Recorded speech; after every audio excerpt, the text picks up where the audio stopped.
करेंगे पार्लियामेंट के monsoon session के हवाले से। और जैसा कि आप जानते हैं कि मरकजी सरकार की जानिब से इस सेशन के दौरान बहुत सारी बिलें लोकसभा और राज्यसभा के अंदर लाई अमेंडमेंट के लिए, और उन्हीं बिलों में एक बिल जो है वो जम्मू कश्मीर फार्मेसी एक्ट के हवाले से अमेंडमेंट के लिए लाई गई और पास की गई। और सरकार का मानना है कि इससे मजीद नौजवानों को जॉब हासिल करने में आसानी होगी। जम्मू कश्मीर के मुतल्लिक ये पहला बिल है जो इस बार पास हुआ है और जम्मू कश्मीर फार्मेसी तरमीमी बिल लोकसभा के अंदर पास हो चुका है।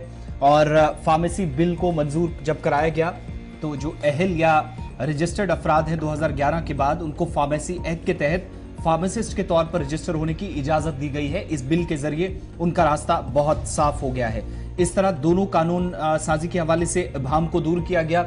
शक व शुबात थे और बहुत सारे फार्मासिस्ट जो डिग्रियां करके बैठे हुए थे, लेकिन परेशानियां बहुत ज्यादा थी क्योंकि अगर सीट्स भी थी तब भी कई मकामात पर ये परेशानी आ रही थी कि उनको आइडेंटिफाई करके उनको इस वक्त जॉब्स के लिए मौका दिया जाए, अपॉर्चुनिटी उन्हें दी जाए, लेकिन ये मौका बहुत कम आया था। यही वजह है कि फार्मेसी करने वाले लोगों की अच्छी खासी तादाद थी और जम्मू कश्मीर के अंदर 370 की मनसूखी के बाद भी कई नौजवान जो सेंट्रल एक्ट के तहत आज के वक्त में फार्मेसी तो करते हैं, लेकिन कवानीन जरा अलग थे, इसलिए परेशानी ज्यादा आ रही थी। लेकिन वज़ीर सेहत मनसूख मांडविया की तरफ से कहा गया कि तब्दीलियों से जम्मू कश्मीर के नौजवानों के लिए रोजगार के मौके बढ़ेंगे और बिल जैसे ऐवान में पहुंचा तो सूती वोट से मंजूर किया गया, किसी ने इसकी मुखालफत नहीं की।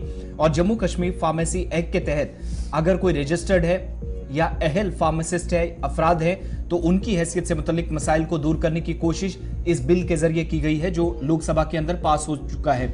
मौजूदा निजाम के तहत मुल्क में फार्मेसी प्रैक्टिस करने वाले जितने भी लोग हैं, फार्मेसी एक्ट के तहत रजिस्ट्रेशन उनके लिए लाजमी है।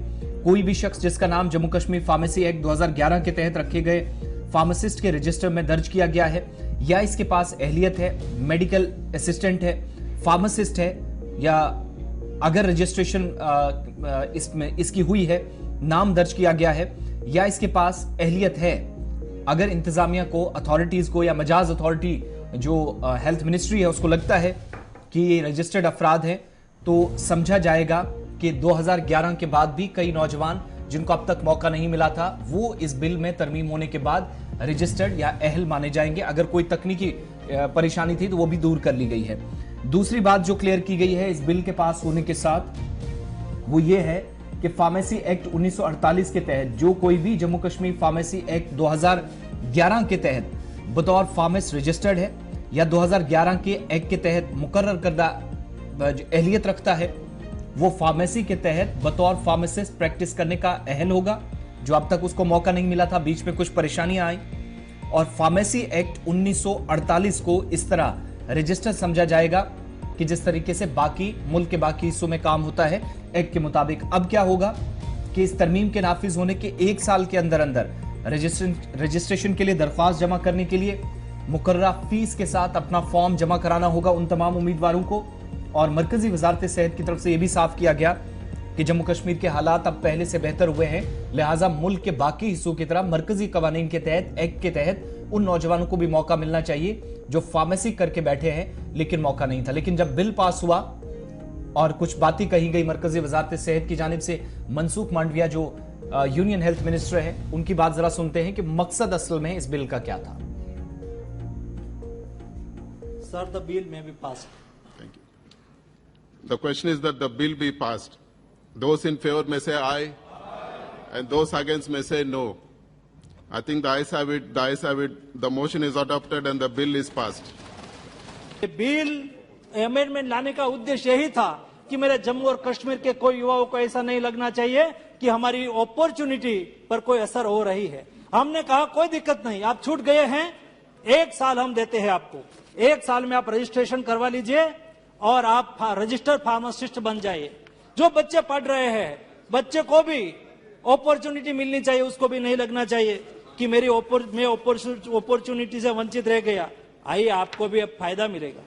जिस तरह से मेरे जम्मू कश्मीर के युवाओं के अपॉर्चुनिटी देने के लिए मैं फार्मेसी एक्ट में 32C को अमेंड करने के लिए इस सभागृह के सामने ये बिल मैंने रखा था।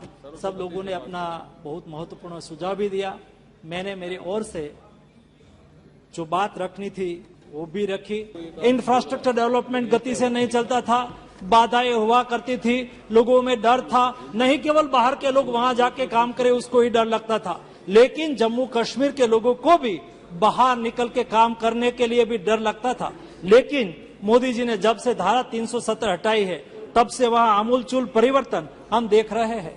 मैं तो एक एज ए हेल्थ मिनिस्टर वहां देख रहा हूं, जिस तरह से वहां स्थिति थी, वहां के लोगों को स्वास्थ्य के लिए दूर सुदूर जाना पड़ता था।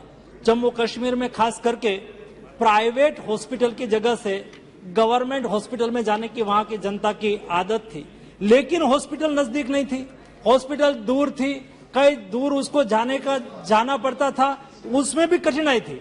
उसको टर्शरी केयर के लिए जाना हो, वहां कर्फ्यू लगी हुई हो, लोग जा नहीं सकते थे और लोगों को स्वास्थ्य सुविधा नहीं मिल रही थी। लेकिन जब से धारा 370 हटी है और भारत के सारे कानून वहां लागू हो गए हैं, सारे भारत सरकार के डिपार्टमेंट जम्मू कश्मीर यूटी में कार्यरत हो गए हैं। आज मैं केवल जम्मू कश्मीर के बारे में कहूं तो थोड़े दिन पहले मुझे एक समाचार दिया गया, पुलवामा में आयुष्मान भारत योजना के तहत पहला ऑपरेशन किया गया। वहां कोई हार्ट का ऑपरेशन नहीं होता था। आयुष्मान भारत योजना के पहले वहां सुविधा ही नहीं थी। आज आयुष्मान भारत योजना का इंप्लीमेंटेशन दूर सुदूर डिस्ट्रिक्ट में होने लगा। वहां Ayushman Bharat card saturation mode में आगे बढ़ रहा है, हर लोगों को आयुष्मान भारत का कार्ड मिल रहा है और वहां के यूटी के द्वारा, वहां यूटी के लेफ्टिनेंट गवर्नर के द्वारा बहुत अच्छी तरह से उसका इंप्लीमेंटेशन किया जा रहा है। आज वहां के health and wellness centre open हो रहा है। हेल्थ एंड वेलनेस सेंटर पर टेली कंसल्टेशन की सुविधा उपलब्ध हो गई है।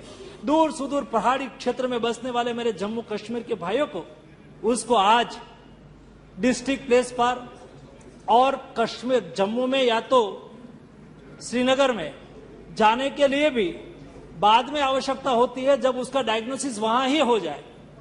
जम्मू कश्मीर में टेली कंसल्टेशन के द्वारा हेल्थ एंड वेलनेस सेंटर पर हेल्थ एंड वेलनेस सेंटर को स्पोक के रूप में ये थे मरकजी वजीर सेहत, जो कि लोकसभा में बिल मंजूर होने से पहले जम्मू कश्मीर के सेहत महकमे की और सेहत के हवाले से जो इकदामात मरकजी सरकार की जानिब से उठाए गए हैं और ख़ासकर दफ़ा 370 के खात्मे के बाद की जिक्र मरकजी वजीर ने की और कहा कि इससे पहले जहां लोगों को बहुत सारे मसाइब का सामना करना पड़ता था, लेकिन साल 2019 में लिए गए फैसले के बाद जम्मू कश्मीर के लोगों को बड़ी हद तक राहत